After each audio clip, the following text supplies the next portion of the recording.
오늘은 시편의 말씀을 통해서요, 우리를 위하여 큰 일을 행하셨으니, 우리를 위하여 큰 일을 행하셨으니 라는 제목으로 말씀을 나누겠습니다. 우리 성도님들은 2025년 한 해를 어떻게 보내셨습니까? 한 해의 삶이 어떠셨나요?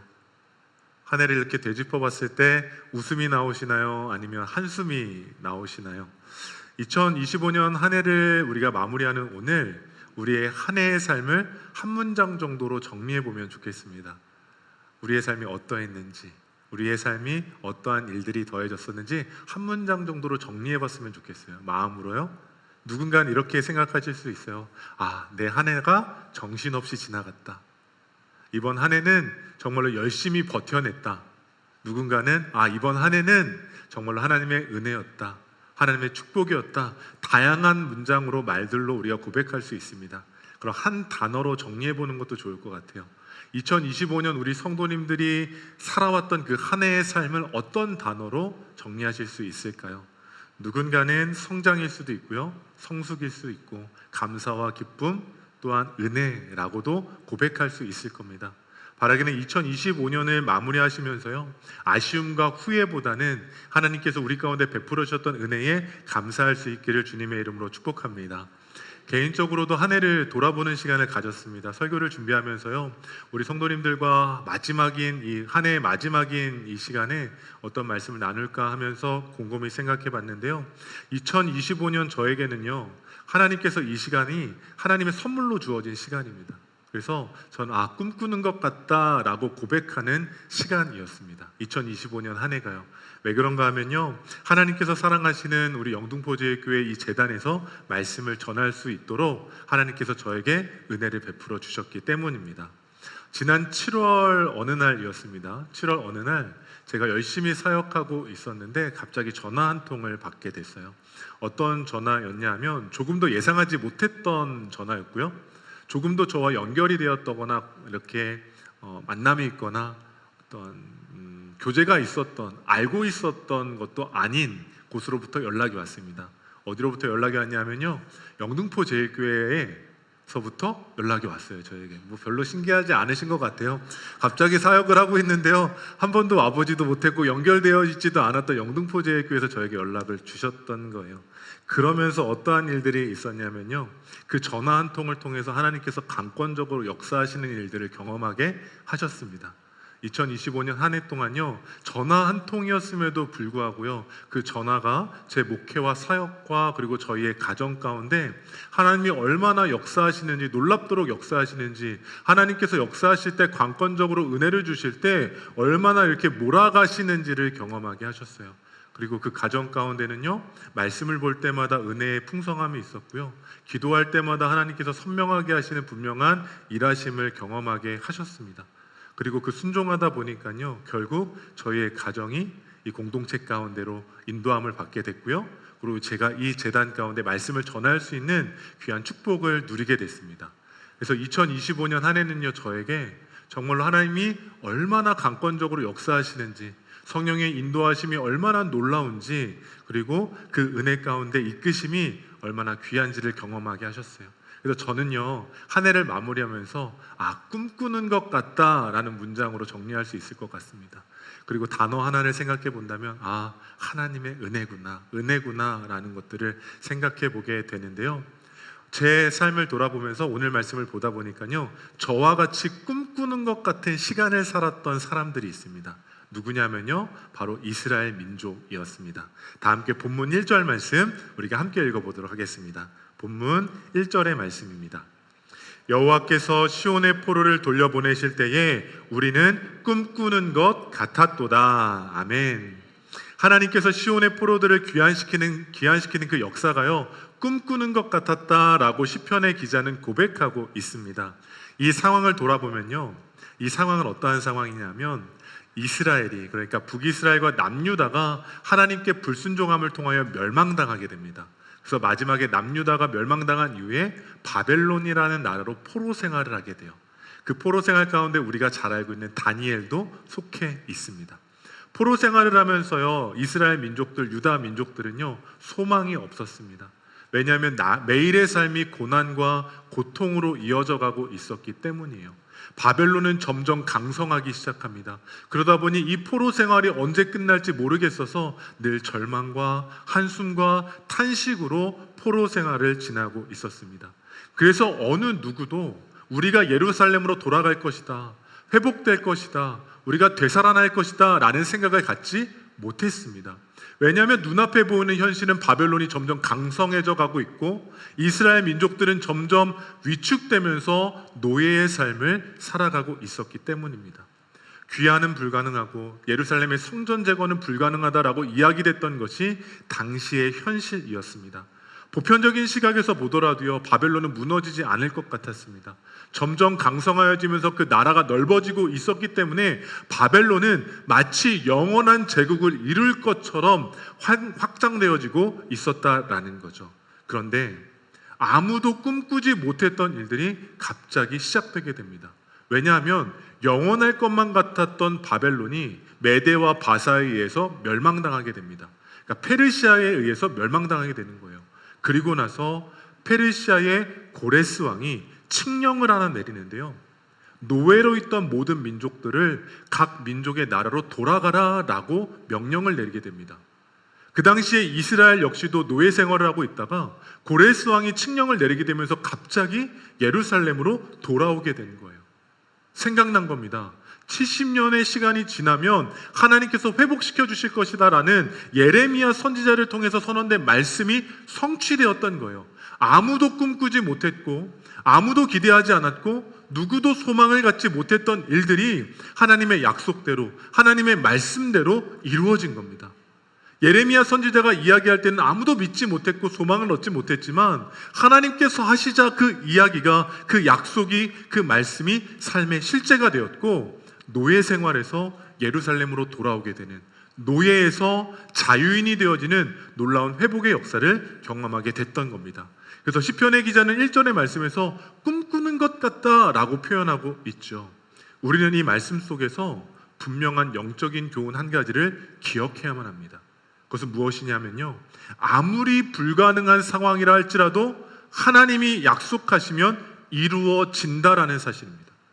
아무리 불가능하고 세상적으로는 도저히 뚫어낼 수 없는 문제라 할지라도 하나님께서 역사하실 때는 하나님의 일들이 이루어질 줄로 믿습니다.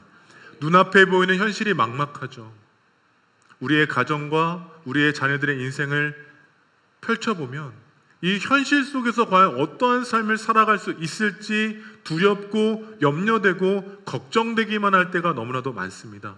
그러나 누구도 예상할 수 없는 그 일들은요, 하나님이 하시면 이루어지고 하나님의 때에 하나님의 방법으로 역사하시면 아무리 막혀있는 문제라 할지라도 하나님께서 이루어 가신다라는 거예요. 그것이 오늘 본문 1절 말씀에 선언된 겁니다. 그런데 본문 1절 말씀을 보면서요, 우리가 기억해야 될 한 가지는 무엇이냐면요, 모든 역사를 이루는 주체가 하나님 되심을 인정해야 한다라는 겁니다. 왜냐하면 세상 기준에서 볼 때요, 이스라엘 민족이 종노릇하다가 예루살렘으로 돌아온 건 누구 때문일까요? 고레스 왕 때문입니다.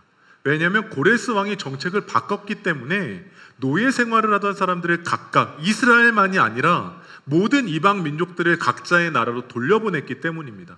세상 시선에서 보면 고레스 왕의 정책이 바뀌었기 때문에 모든 이방 민족들이 각자의 나라로 돌아가게 된 거예요. 하지만 분명한 것은 뭘까요? 성경적으로, 신앙적으로, 믿음의 관점으로 바라보면 이것은 고레스를 통해서 이루어진 일이 아니라 과거 70년 전에 이미 하나님께서 약속하신 말씀이 이루어졌다라는 겁니다. 누가 한 것일까요? 하나님이 하신 겁니다.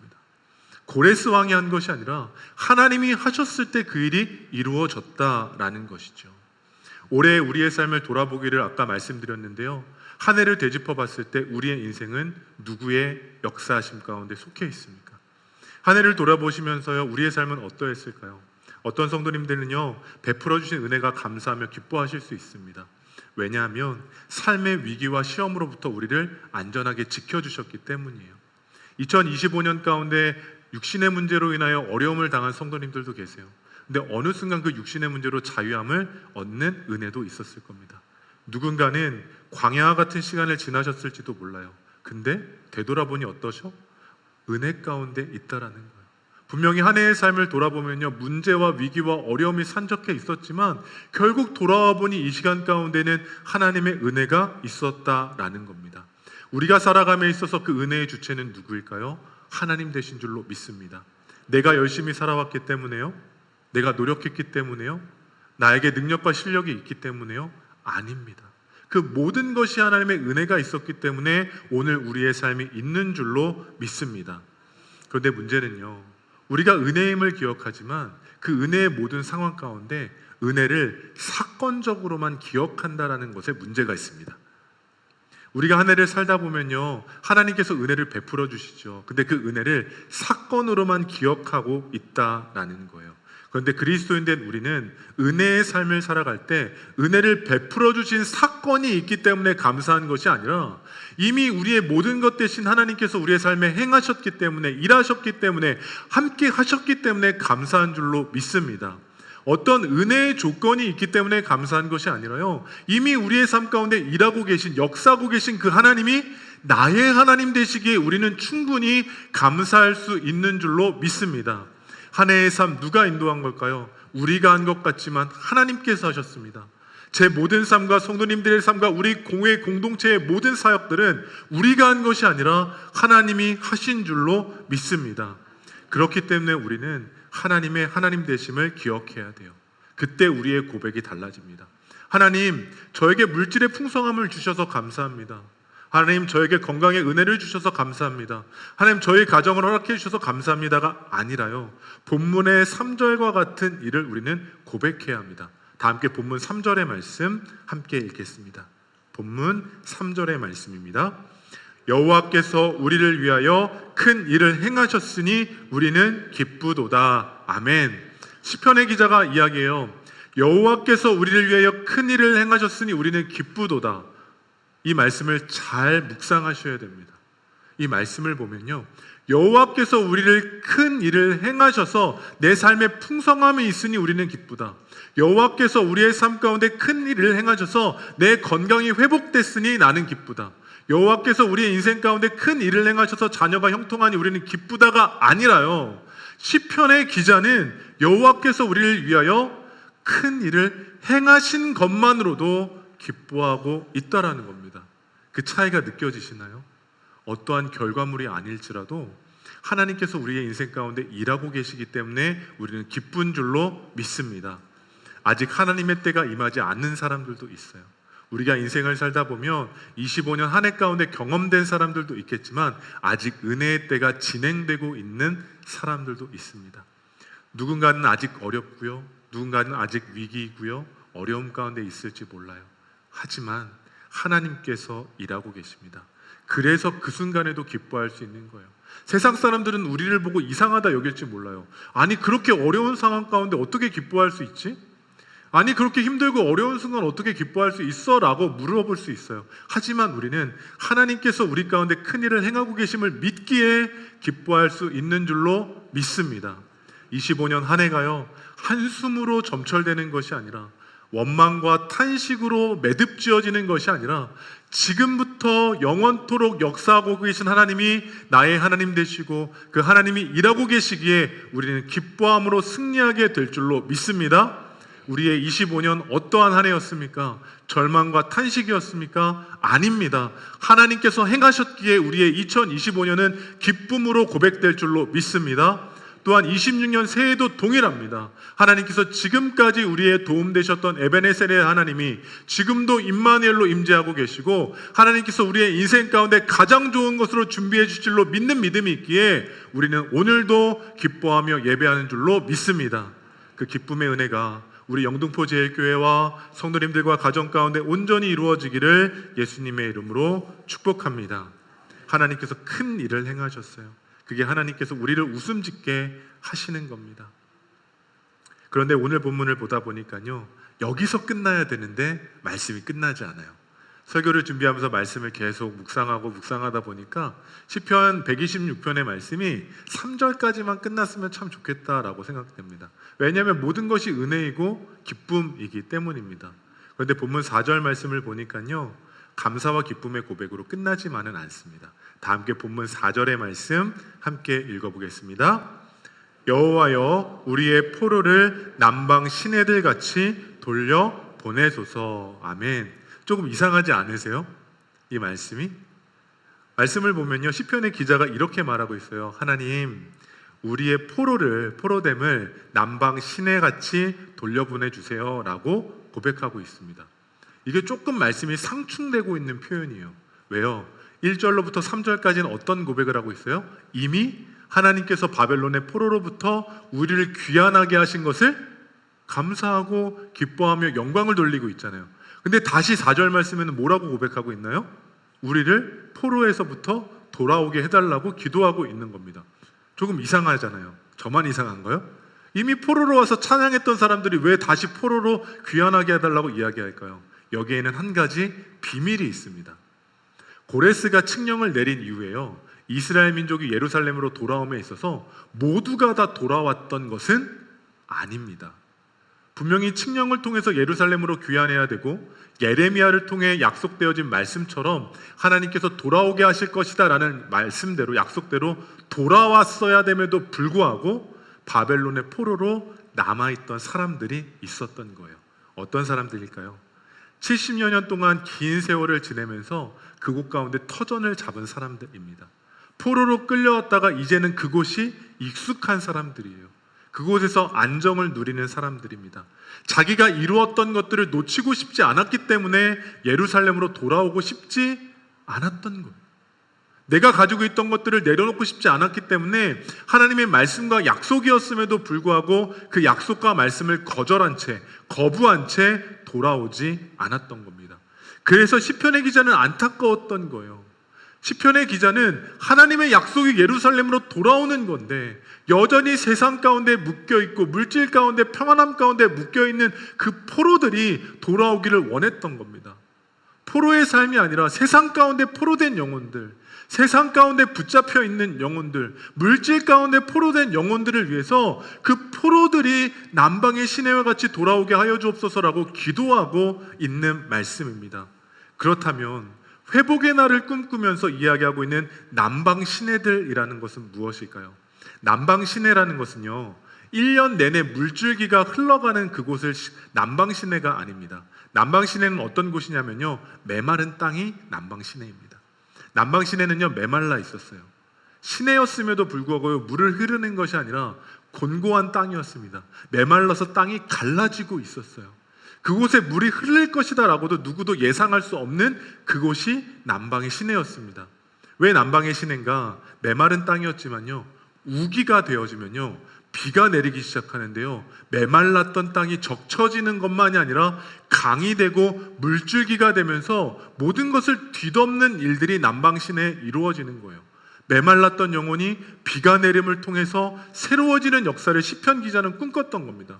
머물러 있던 사람들은 평안했던 게 아니에요. 그 영혼은 메말라 있던 겁니다. 자신들이 누리고 있던 것들을 포기하고 싶지 않았지만 그 영혼이 하나님을 향해 있지 않았기 때문에 여전히 그 마음은 곤고했던 겁니다. 그래서 하나님께서는 시편 기자를 통해 말씀하고 계신 거예요. 메말라 있던 땅에 물이 흐르고 강이 생기고 물줄기가 나타나고 생명이 회복되는 그러한 것들을 고백하게 하고 그날을 꿈꾸게 하셨던 겁니다. 우리의 인생에도요, 여전히 하나님의 약속과 말씀이 있음에도 불구하고요, 하나님께로 나아가지 못한 채 세상 가운데 붙들려 있는 그러한 모습들이 있습니다. 하나님을 예배하면서도요, 마음 한편으로는 여전히 세상 가운데 머물러 있는 거예요. 왜요? 그것을 포기하고 싶지 않거든요. 그 편안함을 내려놓고 싶지 않거든요. 하나님 가운데로 나아가며 헌신해야 되고 섬겨야 될 것만 같은 두려움이 있거든요. 그러다 보니 하나님을 신뢰하지 못한 채 여전히 자기 의지대로만 살아가려는 사람들이 너무나도 많이 있습니다. 우리의 주변에도 있지 않으신가요? 하나님께서 돌아오라고 말씀하고 계신데 여전히 세상 가운데 머물러 있는 가족들이 있어요. 주님 앞으로 나오지 못하고 여전히 그 영혼이 메말라서 세상 가운데 취해 있는 영혼들이 있습니다. 또한 세상의 문제들로 인해서 메말라 있는 영혼들이 있어요. 취업의 문제와 직장의 문제와 결혼의 문제와 노후의 문제와 건강의 문제와 같은 수많은 문제들이 메말라가고 있는 사람들이 있습니다. 그러나 우리는 꿈꾸는 거예요. 남방 시내와 같이 하나님께서 우리 가운데 행하실 일들을 꿈꾸며 소망하며 살아갈 수 있는 우리 성도님들 되시기를 주님의 이름으로 축복합니다. 하나님께서 하시면 메마른 땅에 강이 생기는 거예요. 하나님께서 역사하시면 메마른 영혼 가운데 회복의 역사가 시작되는 겁니다. 하나님께서 역사하시면 육신적으로 메말라 있는 영혼들이 다시 한번 되살아나는 것이고, 하나님께서 역사하시면 신앙으로 메말라 가고 있던 그 영혼들 가운데 생명력 있는 역사가 시작되어지는 겁니다. 그들을 위해 중보하셔야 돼요. 시편 기자와 같이 우리의 포로들을 남방의 시내와 같이 돌이키게 해달라고, 복귀하게 해달라고 기도해야 됩니다. 가정 가운데 그 영혼들이 보여지셔야 돼요. 직장 가운데 보여져야 됩니다. 우리의 삶 가운데 보여져야 되는 거예요. 바라기는 그 영혼들을 위해 중보할 수 있는 우리 영등포제일교회 성도님들 되시기를 주님의 이름으로 축복합니다. 그럼 그러한 삶은 어떠한 삶일까요? 그 영혼들을 위해 시편 기자처럼 중보하는 삶은 무엇일까요? 다 함께 마지막으로 5절로 6절까지의 말씀을 함께 읽어보겠습니다. 5절로 6절까지의 말씀입니다.